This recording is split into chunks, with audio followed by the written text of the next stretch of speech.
quand ils sont venus, après les années 97, Kabila le père d'abord, Kabila le père était originaire du Katanga. Alors il devrait redémarrer les activités économiques.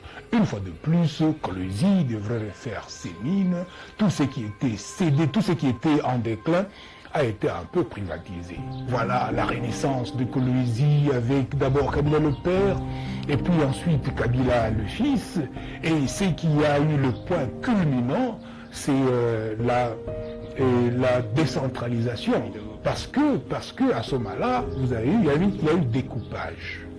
Kolwezi a été retiré de la gestion de Lubumbashi et on a séparé la province actuelle de Lualaba de la gestion de la province du Haut-Katanga.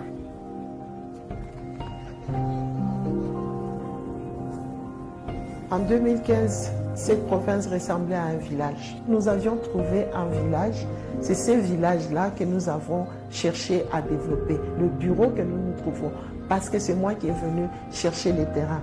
J'avais trouvé un champ ici. Et les parcelles tout autour, ça coûtait presque 50 à 100 $.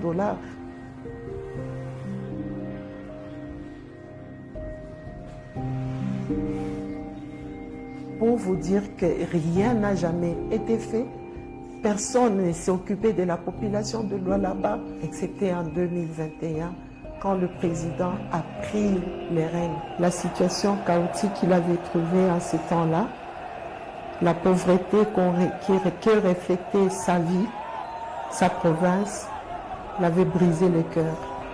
Je crois que devant toute la population du Lualaba, il avait dit qu'il changerait l'image de cette province.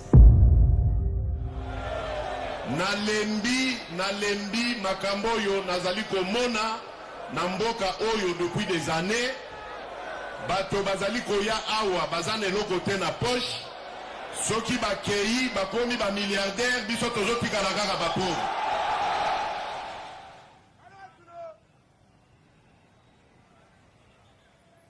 Le grand chantier a commencé en 2021 après le discours du chef de l'État sur Place Mwangezi.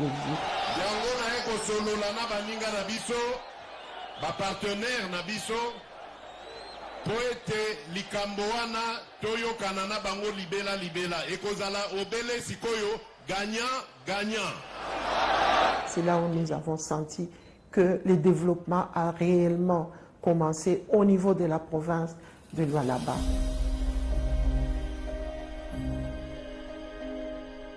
Au fil des années, la ville se développe sous forme des quartiers éparpillés pour devenir un important centre minier de cuivre, cobalt et zinc, mais aussi un centre bancaire et d'exploitation artisanale. La province de Lualaba, on l'appelle Kolwezi, la capitale du cobalt, parce qu'elle est la première productrice en cobalt et a une grande réserve mondiale.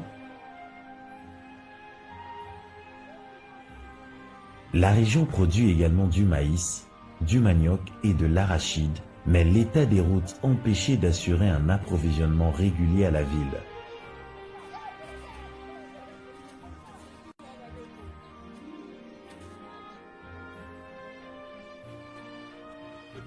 Et si kana bozomona monsieur le journaliste ezaki libengi ya munene o ba benga ngo soit liyenge ni njimu moya kwa njimu moya, vous ne pouvez pas imaginer.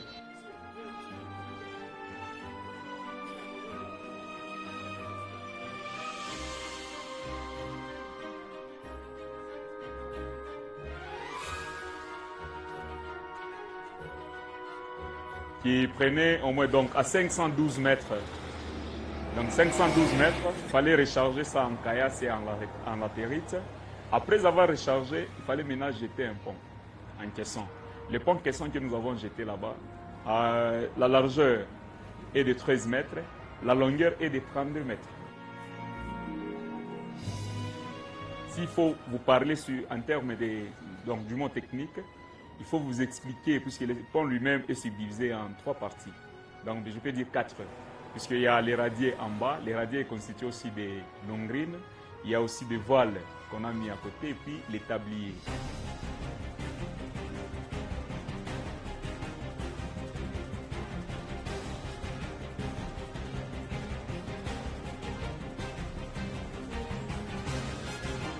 Kolwezi est également le terminal d'une des plus longues lignes électriques à haute tension au monde, la Ingashaba.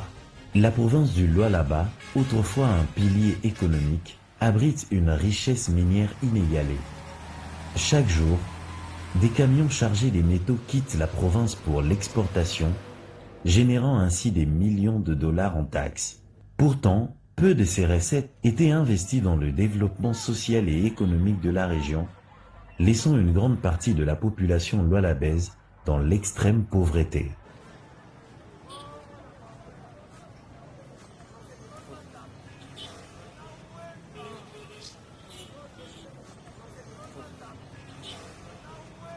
Ces programmes ici me narguent dans le sens que sa conception ne vient pas des normes, à mon avis.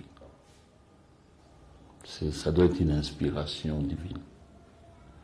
Parce que tel il a été conçu, le programme prend en compte le développement total d'un territoire.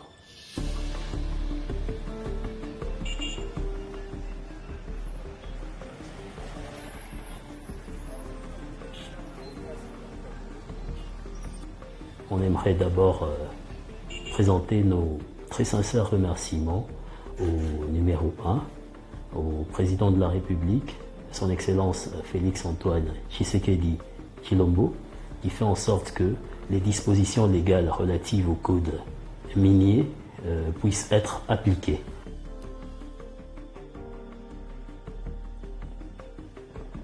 Avec les redevances minières, nous avons la commune de Fungurume. Fungurume, quand on parle de Fungurume, on voit la grande réserve de minerais.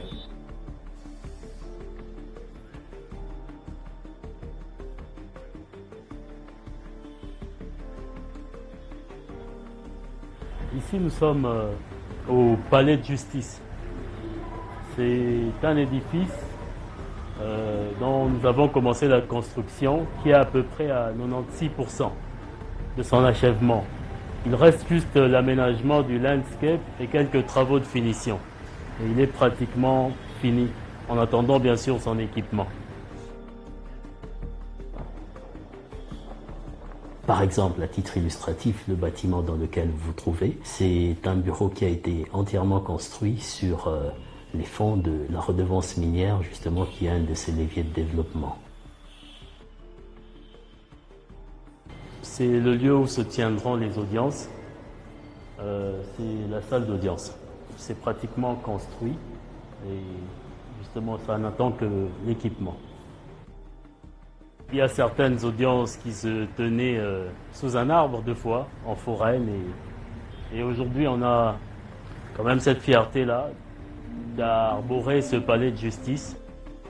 Outre cela, nous avons plusieurs marchés, nous avons plusieurs routes. Par exemple, la route qui est ici, elle a été asphaltée sur un de ces trois piliers de développement, justement, qui ressort justement de cette applicabilité de la loi dont le président de la République a justement mis à notre disposition.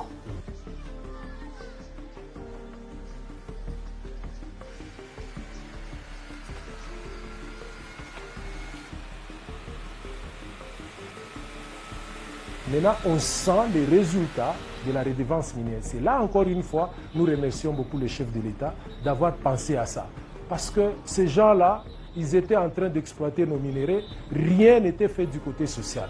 Mais aujourd'hui, quand vous arrivez à Fungurume, vous allez quand même trouver 2 ou 3 avenues que nous avons déjà commencé à asphalter. La ville même, elle a agrandi. En tout cas, il y a des réalisations qui sont en train de se faire au niveau de la ville de la commune de Fungurume.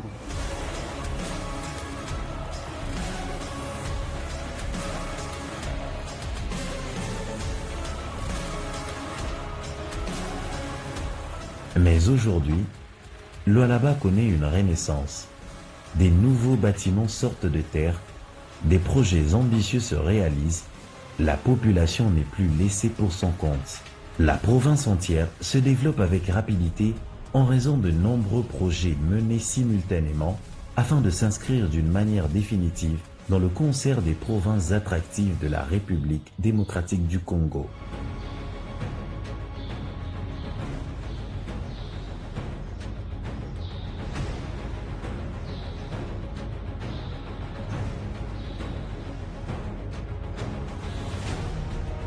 Encore une fois, ce sera le premier aérogare de chez nous ici en République démocratique du Congo. Parce que c'est ce que vous êtes en train de vivre en Europe que vous avez vécu ici chez nous. Pas question maintenant quelqu'un de descendre de l'aéroport sous la pluie, tout ça pour aller se protéger dans le hangar. Mais cette fois-ci, l'avion vient coller avec la passerelle, coller au niveau de l'aérogare, on descend directement, on se retrouve dans un milieu qui est bien protégé.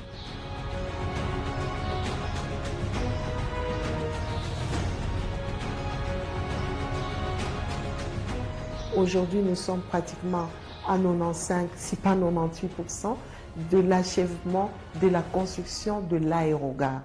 Nous entamons aujourd'hui les tarmacs, la piste, la tour de contrôle, ainsi que les casernes de pompiers.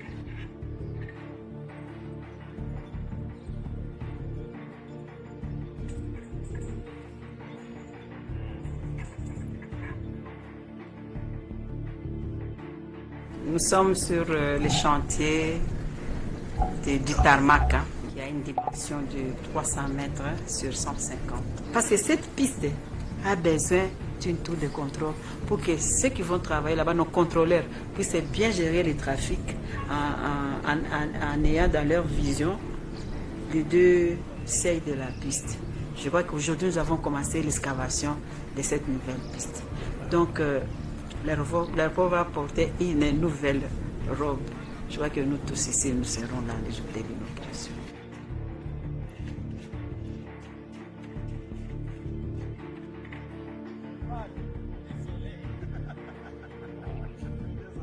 Grâce à une meilleure gouvernance et en très peu de temps, le visage de Lualaba a complètement changé. La province est entrée dans une nouvelle ère de développement, traduction du processus des grands travaux à l'œuvre pour accroître le rayonnement de la province. Avec Madame le gouverneur, elle a eu ce souci-là de pouvoir transformer cet aéroport en un aéroport international. Vous savez, dans la ville de Kolwezi, il y a beaucoup d'entreprises minières et ces exploitants miniers, pour la plupart, ce sont des étrangers. Donc pour venir ici à Kolwezi, il faut d'abord atterrir à Lubumbashi et à partir de Lubumbashi, prendre peut-être la route ou prendre un petit avion de Lubumbashi jusqu'à Kolwezi. Mais avec cet aérogare que nous sommes en train de construire, donc maintenant il y aura des avions qui vont quitter directement à Dubaï, ils viennent atterrir ici à Kolwezi. Ça va vraiment bénéficier à tous les exploitants miniers.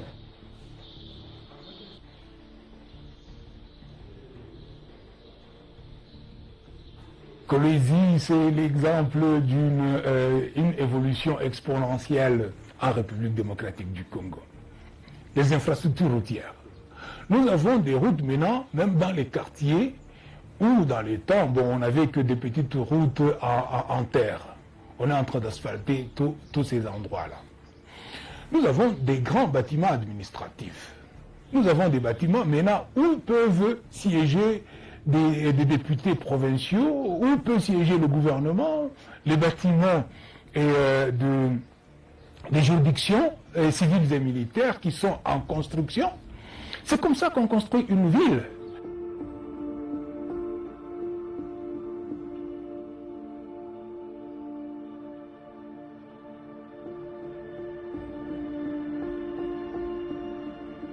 La province de Lualaba étant une province essentiellement minière, donc il faut que toutes ces retombées puissent bénéficier à la province. Et comme à la tête, nous avons une dame avec le leadership féminin qui a ce souci de transformer la province de Lualaba, les résultats, c'est ce que vous êtes en train de vivre aujourd'hui.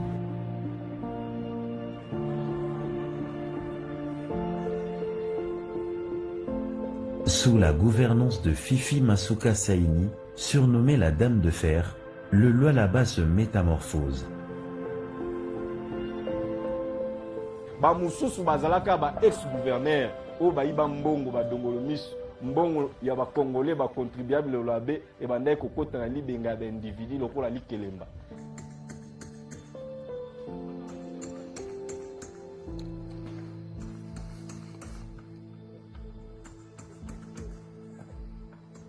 le programme de 145 territoires comme prévu, le chef de l'État avait dit. Nous écoutons par-ci, par-là. Mais pour ce moment, nous les voyons tout près. En tout cas, nous sommes tellement satisfaits.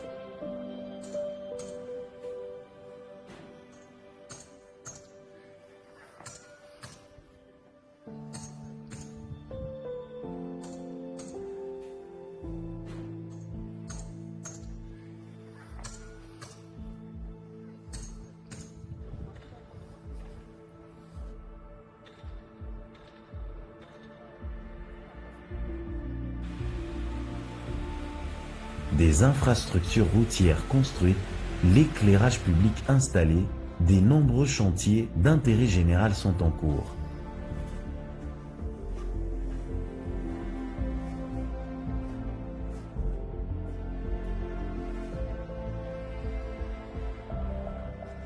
Comme vous le voyez, nous sommes au mall. En fait, nous sommes au chantier du mall.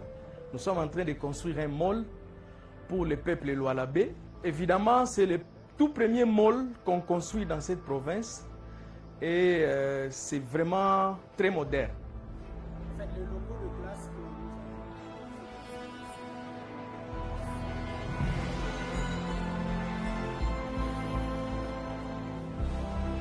nous travaillons sur une surface de plus ou moins 3500 mètres carrés et les malls, bon, si on prend tout avec mall, avec parking, nous sommes autour de 3500 mètres carrés.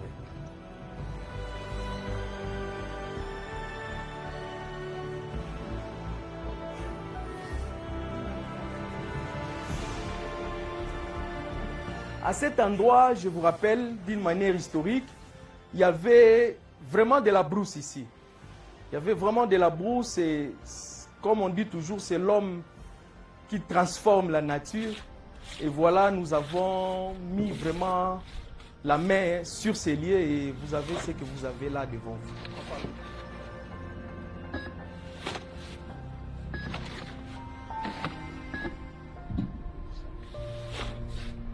Cet espace grandiose que nous avons ici, c'est un grand parking pour recevoir les clients. Évidemment, le parking des malls, vous savez comment ça fonctionne.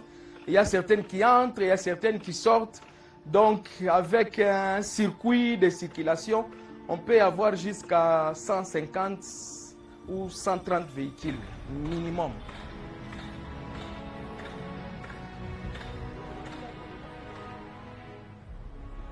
Comme vous avez vu sur la maquette, nous faisons ça en forme de X. À droite et à gauche, c'est le même type de bâtiment. Nous avons des shops, nous avons des magasins et à l'intérieur, il y aura un aménagement des jardins avec des restaurants. Là, nous avons des shops, des magasins, mais à la finition, ça sera beaucoup plus meilleur que ça. Ça sont des gros œuvres. On a là, et les shops, c'est presque le même shop, les mêmes dimensions, les mêmes configurations. Normalement, c'est comme ça que ça s'est fait.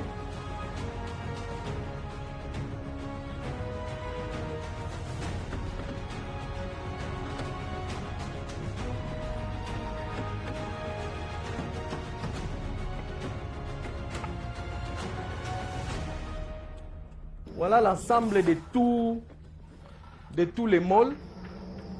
La route principale, elle est là. Il y a aussi deux routes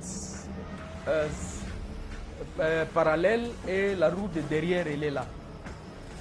Voilà, c'est comme je vous disais, à l'intérieur ici, il y a des espaces de dégustation comme un restaurant, mais dans un confort vraiment merveilleux.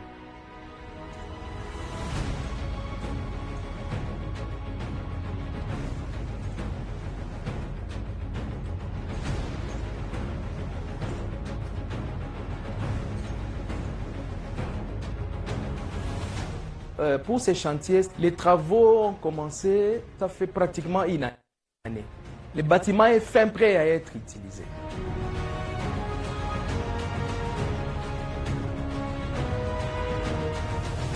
Avant, c'était un champ de manioc.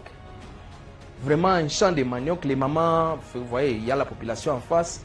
Presque toutes les mamans ici faisaient les champs ici. C'était vraiment les champs de manioc.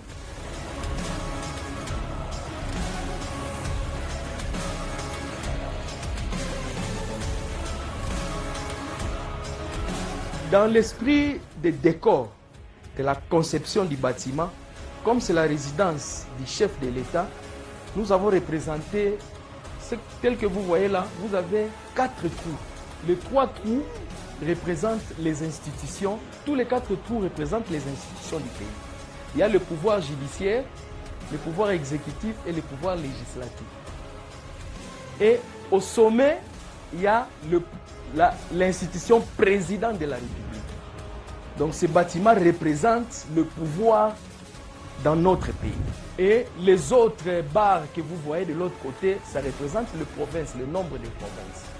Donc déjà à l'entrée de la résidence, vous avez la représentation du pouvoir et de toute la nation déjà.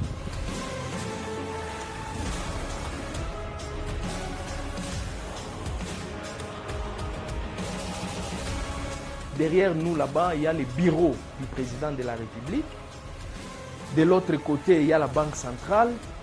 Et à ma droite et à ma gauche, il y a les 2 salles que nous sommes en train de construire. Donc, des salles de type Indaba. Si aujourd'hui, on doit recevoir des grandes conférences, vraiment, il y aura l'endroit pour recevoir ça.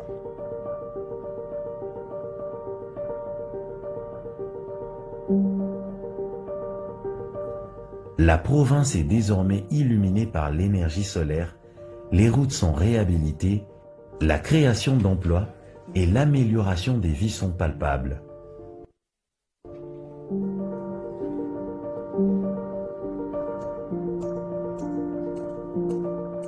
Les projets nous apportent quand même de l'emploi, non seulement aux entrepreneurs, il y a aussi les jeunes ingénieurs qui s'en retrouvent. En dehors même des jeunes ingénieurs, les habitants du village où le projet est réalisé, ils se retrouvent aussi avec quelque chose. Ces nouvelles infrastructures donnent un nouvel éclat au Lualaba et améliorent les échanges commerciaux et trafic routier, contribuant ainsi à un avenir meilleur pour les communautés.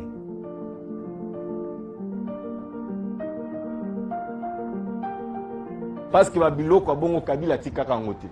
Babomaka mboko 18 ans ki moyibi bazoyi ba metala fati oya sali. Nyonso eza initiative ya Mukwantombo pe charge a pesi na mama Fifi na jeune entrepreneur o bazo benga ye Mouska, des pères et des mères un Lualaba. Il y a des dignes fils de la province, des dignes fils de ce Congo, de ces pays, qui sont là, en train de donner leur petite contribution, pour que nous puissions quand même arriver à transformer notre province, et en particulier la ville de Koulouzi, parce que c'est ça même le miroir de la province du Lualaba. Oui, nous remercions d'abord le chef de l'État pour cette initiative, parce que ces remerciements, c'est toute la ville, et c'est tout le village qui en parle. Il les félicite, il les remercie. Il y a d'ailleurs d'autres qui disent qu'ils fassent même 10 mandats, en fait qu'ils puissent avoir encore d'autres ouvrages de plus que ça. Nous sommes tellement sentimentés et joyeux d'avoir, on est en train de construire, puisque le problème qui est là, nous voyons les constructions, mais nous sommes tellement satisfaits. Moi, ce que j'aime dans cette ville, c'est que cette ville est en train de changer. Il y a les nouveaux quartiers qui sont en développement, tels que quartier latin, quartier joli site, golf. Pour les chefs de l'État, je pense que vraiment, ils méritent. Ils méritent parce que tout ce qu'il est en train de faire ici, le gouverneur, c'est dans ses visions, dans la vision du chef de l'État. La province du Lualaba, véritable joyau de la République démocratique du Congo, s'inscrit dans une nouvelle ère de développement. Elle montre l'exemple à suivre et inspire les autres provinces, grâce à la vision de la gouverneure et au soutien du président Félix Antoine Tshisekedi Tshilombo. La renaissance du Lualaba est en marche et ses habitants peuvent enfin entrevoir un avenir prometteur. Le Lualaba, une province qui affirme son potentiel, se relève et se réinvente. Elle incarne l'espoir et le progrès dans un pays en quête de développement. La renaissance du Lualaba est le symbole que rien ne peut arrêter cet élan.